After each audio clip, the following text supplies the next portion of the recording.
ប្រដាប់ព្រោះជីជួរនេះបងប្អូនខ្ញុំមើលវាស្អាតទេព្រោះជីជួរហើយស្រនេះមើលទៅវាមានកំណងកំហែងបងប្អូននេះ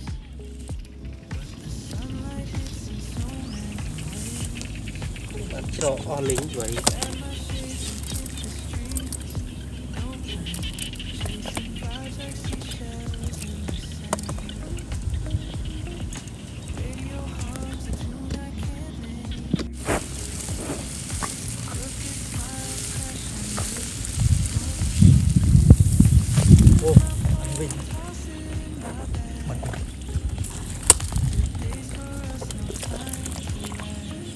អត់ធ្លាក់មកនេះហ្នឹងអត់ធ្លាក់មកកណ្ដាលនេះហ្នឹងនឹងធ្វើនេះ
សកម្មភាពចុះមកពីបាជីទៅដែលយើងប្រើប្រដាប់ព្រោះជីជួរនេះបងប្អូនខ្ញុំមើលវាស្អាតទេព្រោះជីជួរហើយស្រនេះមើលទៅវាមានកំណងកំហែងបងប្អូននេះអាយុស្រហ្នឹងគឺ11ថ្ងៃយើងធ្វើសកម្មភាពចុះបាជីគេមើលទៅតឹងមើលទៅអត់ស្អាតទេតែពេលយើងមើលអញ្ចឹងទៅនឹងដល់ខ្ញុំធ្វើដីអត់សូវបានស្អាតមកទេបងប្អូនហើយយើងបន្ទាប់ពីយើងបាញ់ឃុំរួចបាន3ថ្ងៃយើងបានបាញ់ថ្នាំឃុំសម្លាប់ហើយយើងអាយុ11ថ្ងៃយើងបាច់ជីណាហើយស្រូវនេះយើងបន្ទាប់ពីយើងបាញ់សង្គមបាន3ថ្ងៃយើងក៏បញ្ចូលទឹកប្លេចលើ11ថ្ងៃបងប្អូន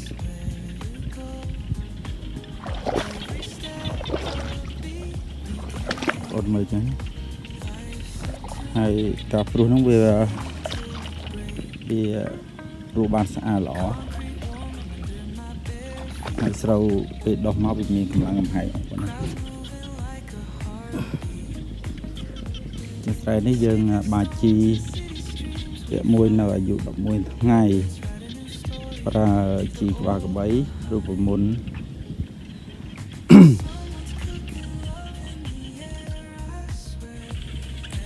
ហើយការប្រើឧបករណ៍នេះគឺវាចំណេញពុយបងប្អូននេះទំហំដីកន្លះហត្ថា ដែលយើងប្រើពូជអស់ត្រឹមតែ30គីឡូទៅ35គីឡូបងប្អូនហើយនៅពេលខ្លះយើងថែមគិនបន្ថែមទៀតដែរអញ្ចឹងគឺអាចថាវា40គីឡូចុះអញ្ចឹងយើងបើគិនបន្ថែមនេះដើម្បីអីដើម្បីការពារកដោស៊ីច្រើននៅគិនហ្នឹងកដោស៊ីច្រើនណាស់បងប្អូនអញ្ចឹងយើងត្រូវតែដាក់ថែមគិនការពារកដោស៊ីតែយើងអត់ដាក់បានបងប្អូនទឹកដល់យើងអាចឆ្លូកបានអញ្ចឹងចាំបងប្អូនមើលនេះយើងព្រោះជាជួមើលតាមឡើងនេះទឹកជ្រៅមើលទៅវារឿងលិច